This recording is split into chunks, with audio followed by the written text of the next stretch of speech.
Developed by EIM and published by Sunsoft in 1992, SunMan is a prime example of what could have been. Despite being almost 100% complete and seeing months of little to no publicity in various video game magazines, it was actually never commercially released. After years of isolation in its fortress of solitude, it was rediscovered years later in a listing of NES prototypes for sale by a collector in Europe. It's not actually known why DC Comics pulled the license for this Superman game on the NES. Playing it makes it very easy to spot the resemblance, and you'd want to be a goose looking into a bucket to not notice the similar costumes and powers. In fact, graphics and the ability to fire beams from his eyes aside, this game's level and design are extremely close to Sunsoft Genesis release of Superman, albeit that was in 16-bit.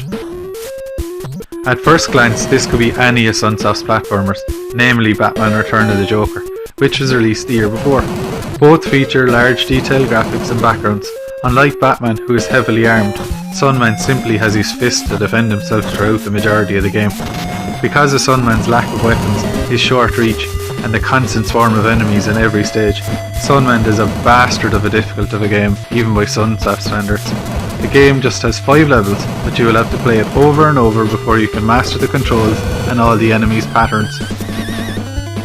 When and if you do make it to the game's end, you are greeted by music on a seemingly endless loop and are told to watch for the next Sunsoft game. I'm unaware if there was another unproduced or unreleased Sunsoft game, but maybe time will tell. Kenji Eno is credited with being the development lead. He went on to create the cult-followed game D, and other Sunsoft employees were also given a special thanks. So it's short, and it's hard, and it's not a dick joke. It's actually okay despite the sluggish controls and poor hit detection. I picked my copy up early in its reproduction release, but I have seen it since on several sites. I admittedly haven't replayed it since then, and only just now took it out, but it is another cool what if piece to have in the collection.